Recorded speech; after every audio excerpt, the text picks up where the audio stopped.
যে বক্তৃতা, যে সংগ্রামে আমরা অবতীর্ণ হয়েছিলাম ফ্যাসিস্টবাদী শেখ হাসিনার বিরুদ্ধে, সেই সংগ্রাম এখন অব্যাহত।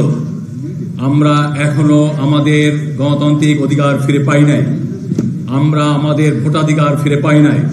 বাংলাদেশের 18 কোটি জনগণ তাদের ভোটাধিকার প্রয়োগ করার জন্য যে সংগ্রাম করেছে, সেই সংগ্রাম চলমান।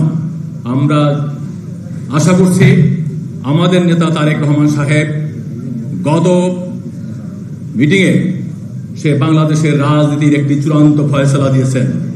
যে স্লোগানটি তিনি দিয়েছেন, সেই স্লোগান আমাদের ধারণ করতে হবে এবং এই স্লোগান মরহুম রাষ্ট্রপতি জিয়াউর রহমান যে রাজনীতি প্রবর্তন করেছিলেন তারই ধারাবাহিক স্লোগান। সেই স্লোগান দিয়েই আমরা সামনের দিকে আমাদের গণতান্ত্রিক অধিকার এবং ভোটাধিকার অবশ্যই অর্জন করব।